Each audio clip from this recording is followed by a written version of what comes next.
ప్రకాశం జిల్లా త్రిపురాంతకంలోని బాల త్రిపుర సుందరిదేవి ఆలయ పరిసరాల్లో అక్రమ కట్టడాలు రోజురోజుకు పెరిగిపోతున్నాయి. కొద్దిగా ఆక్రమించి రేకుల షెడ్డు వేసి కొన్నాళ్ల తర్వాత శాశ్వత సిమెంటు కట్టడాలను నిర్మిస్తూ ఆక్రమణలకు పాల్పడుతున్నారు. అంతటితో ఆగకుండా నిర్మాణానికి చుట్టూ ఎంత భూమి కావాలంటే అంత మేర వరకు ప్రహరీలు నిర్మించి ఏటా కొద్దిగా శాశ్వత నిర్మాణాలకు శ్రీకారం చుడుతున్నారు. చెరువు పోరంబోకు భూమిని యథేచ్ఛగా ఆక్రమించి అక్రమంగా భవనాలు నిర్మిస్తున్నా దేవాదాయ శాఖ, రెవెన్యూ శాఖ అధికారులు పట్టించుకోకపోవడం గమనార్హం. పర్వదినాల్లో భక్తులకు గదులను అద్దెకు ఇస్తూ రోజుకు 1000 రూపాయలు వసూలు చేస్తుండటం పట్ల విమర్శలు వెల్లువెత్తుతున్నాయి.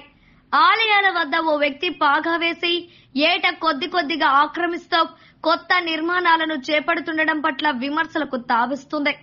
బాల త్రిపుర సుందరిదేవి, త్రిపురాంతకేశ్వర స్వామి ఆలయాలకు వచ్చే భక్తుల సంఖ్య ఏటికేడు పెరుగుతుండటంతో బాల త్రిపుర సుందరిదేవి ఆలయ పరిసరాల్లో అక్రమంగా నిర్మించిన అన్నదాన సత్రాలను డిమాండ్ పెరుగుతుంది. ఈ నేపథ్యంలో ఏటికేడు ఆక్రమించుకుంటూ అక్రమ నిర్మాణ భవనాల పరిధిని పెంచుకుంటూ దైవ సన్నిధిలో సేవకు బదులు వ్యాపారం చేస్తున్నారని పలువురు ఆరోపిస్తున్నారు.